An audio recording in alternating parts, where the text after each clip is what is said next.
Assalamualaikum warahmatullahi wabarakatuh. Halo anak-anak, hari ini kita akan masuk ke materi teknologi perkantoran berikutnya ya, yaitu tentang transaksi online.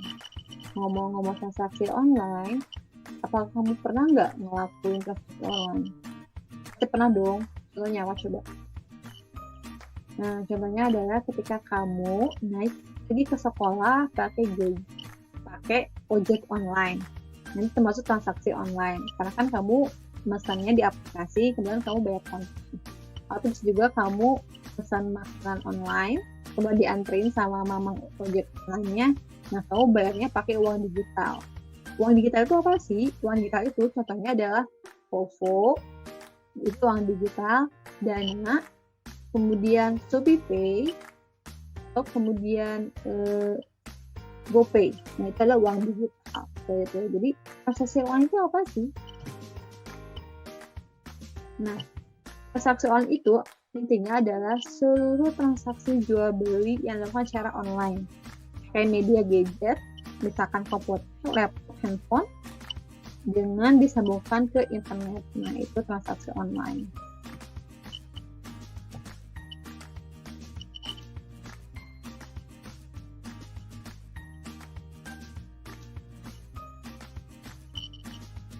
Adapun kompetensi dasar di bab transaksi ini, yang pertama adalah menerapkan pengoperasian transaksi online.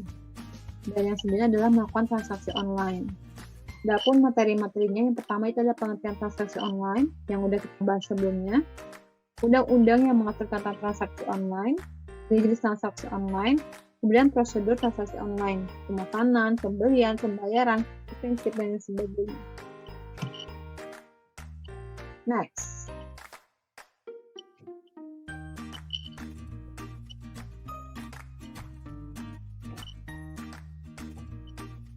Oke, mau penelitian bahwa sebagian besar orang-orang itu menggunakan device alat itu berupa laptop untuk melakukan transaksi online ya. Begitu. Nah,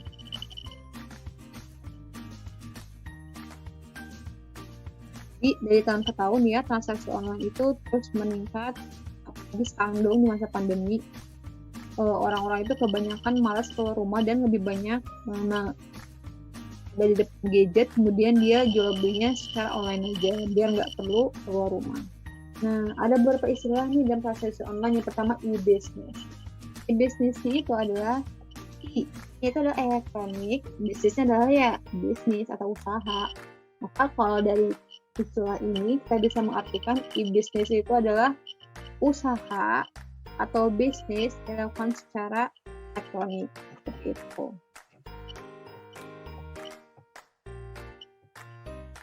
Bisnis. E-business pengertiannya adalah suatu istilah yang digunakan untuk memberi nama pada kegiatan bisnis yang dilakukan dengan memanfaatkan teknologi elektronik atau teknologi internet. Di e-business itu adalah semua kegiatan bisnis yang dilakukan dengan memanfaatkan internet. Kemudian ada e-commerce. Nah, e-commerce itu apa sih? E-commerce itu merupakan transaksi perdagangan yang dilakukan lewat internet. Nah, bedanya e-commerce sama e-business itu apa sih? Kalau e-business, bisnisnya itu lebih general. Jadi kalau misalkan kegiatan-kegiatan kayak seperti deh, kamu belajar online itu e-business. Kamu mempromosikan komunitas kamu lewat internet itu e-business. Tidak perlu ada transaksinya di e-business. Tapi kalau e-commerce itu harus ada transaksi. Jadi ada jual belinya, ada jual beli perdagangannya. Itu namanya e-commerce. Jadi e-commerce itu lebih sempit daripada e-business. Kalau e-business semua kegiatan bisnis dilakukan lewat internet. Tapi kalau e-commerce adalah sempit, istilahnya yaitu transaksi jual beli lewat internet.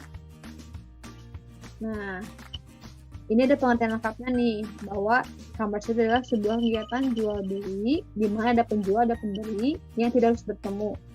Melakukan negosiasi dan transaksi dan komunikasi yang digunakan oleh penjual dan pembeli, bisa melalui alat komunikasi yaitu chat, telepon, atau SMS. Contohnya apa sih? Misalnya, kamu pernah beli barang di Shopee, itu di fasilitas chat dengan penjualnya itu sudah ada menu tawar. Nah, di sana tuh kamu bisa menawar loh untuk minta jual mengurangi harganya kayak gitu. Jadi cara negosiasi. Kemudian dalam sebuah e-commerce atau e-business itu ada produk yang dijual belikan kan, atau ada produk yang ditawarkan kan. Nah, nama produknya disebut e-product atau electronic product. Contohnya apa aja sih? Contoh yang A adalah produk informasi dan hiburan seperti Quora. Sekarang ada ya koran online, majalah online, jurnal online, poster acara pun sekarang mau online kok, ya kan? Gambar lewat di handphone gitu kan, gambar online gitu. Ada film yang bisa kamu tonton secara online, nggak harus kamu ke bioskop kayak gitu. Kemudian lagu-lagu yang bisa kamu streaming di Spotify, di Joox atau di YouTube atau YouTube Music kayak gitu. Yang kedua, produk bentuk simbol. Sepertinya apa? Pesawat, kereta, konser musik, bioskop, reservasi hotel, yang semuanya bisa kamu beli lewat internet kayak gitu. Kemudian yang ketiga adalah produk jasa. Contohnya pendidikan dan konsultasi jarak jauh. Contohnya apa sih?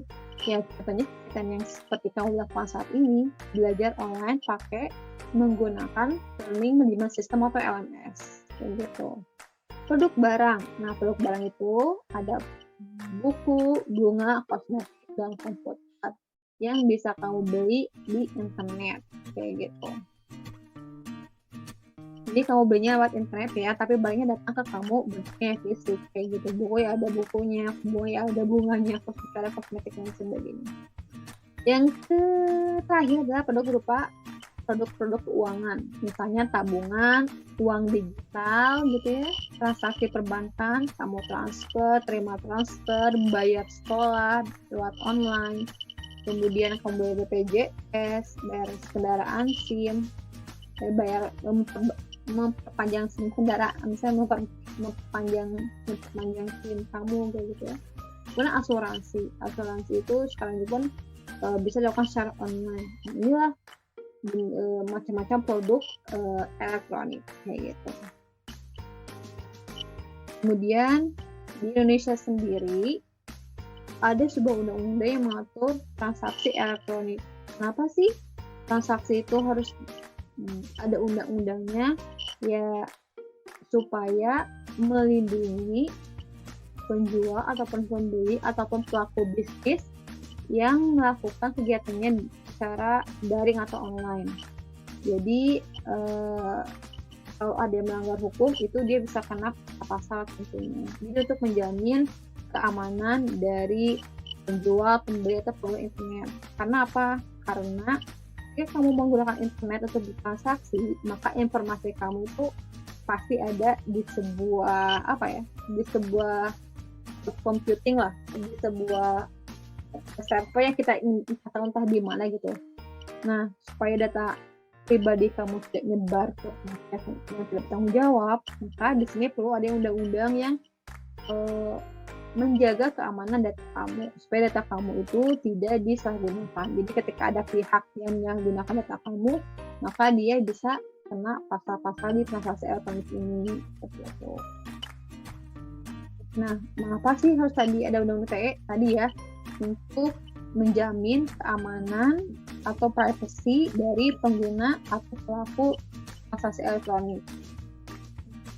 Nah, transaksi elektronik ini sendiri pertama kali undang-undang itu ada di tahun 2008 ya, di nomor 11 dan disahkan oleh Presiden Susilo Bambang Yudhoyono pada tanggal 21 April 2008. Kemudian pada tahun 2016 direvisi nih, dikeluarkan Undang-Undang Republik Indonesia nomor 19 tahun 2016 tentang perubahan atas Undang-Undang nomor 11 tahun 2008 tentang informasi dan transaksi elektronik. Undang-Undang ITE itu tidak hanya mencakup kepada transaksi elektronik ya, tapi semuanya. Misalkan termasuk ke dalam ketika kita bermedia sosial, menyampaikan informasi, kita memberikan komentar seseorang, itu pun diatur dalam sebuah undang-undang kita ini. Jadi kalau misalnya kamu dengar nih suka ada kasus yang penghinaan lewat media sosial, maka itu bisa terjerat undang-undang ini. Gitu. Makanya kita sebagai pelaku internet atau warga digital harus paham nih undang-undang ITE ini supaya kita tidak terkena pasal-pasal yang merugikan diri kita sendiri. Supaya apa sebenarnya? Supaya kita bisa menggunakan internet secara digital aja sih pada intinya. Oke, informasi elektronik adalah suatu atau sekumpulan elektronik masuk yang tidak terbatas pada tulisan, suara, gambar, rancangan foto elektronik dan surat elektronik gitu ya. Jadi elektronik itu luas banget ini seperti itu. Kemudian transaksi elektronik menurut undang-undang itu adalah sebuah perbuatan hukum yang dilakukan dengan menggunakan komputer, jaringan komputer, atau media elektronik lainnya, gitu ya. Kemudian informasi elektronik itu adalah suatu teknik untuk mengumpulkan, menyiapkan, menyimpan, memproses, mengumumkan, menganalisis, dan menyebarkan informasi. Itu teknologi informasi. Jadi ketika kamu nge-share sesuatu via WA, itu termasuk dalam teknologi informasi.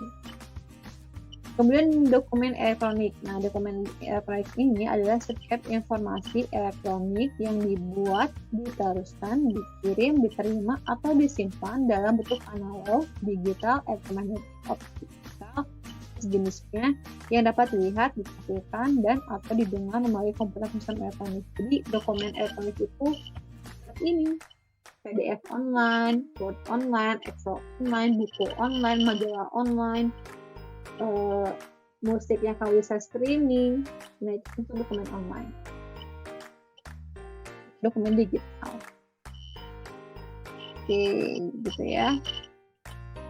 Nah, penyelenggaraan sistem elektronik adalah penyelenggara sistem elektronik itu adalah pemanfaatan sistem elektronik oleh negara, orang, badan hukum, badan usaha atau masyarakat. Jadi itu ya, ruang lingkup dari penyelenggaraan sistem elektronik. Kemudian jaringan sistem elektronik adalah terhubungnya dua sistem elektronik ya, kalau lebih yang bersifat batu terbuka. Seperti contoh LMS kamu. Nah, LMS kamu itu kalau di manajemen di sekolah itu termasuk ke dalam jaringan sistem elektronik. YouTube itu juga jaringan sistem elektronik, Instagram itu jaringan sistem elektronik, WA juga termasuk dalam jaringan sistem elektronik. Tapi ada yang sifatnya tertutup sama terbuka. YouTube itu di private, jadi hanya orang-orang tertentu yang punya password sama username aja yang bisa masuk ke situ. Contohnya apa sih? Contohnya adalah LMS atau Google Classroom, itu masuk ke dalam jaringan sistem elektronik tertutup. Kalau terbuka itu apa? Kalau terbuka itu contohnya adalah YouTube yang bisa diakses oleh siapa saja. Oke, materinya sekian dulu gitu ya. Nanti kita akan masuk ke materi jenis-jenis transaksi online. Terima kasih.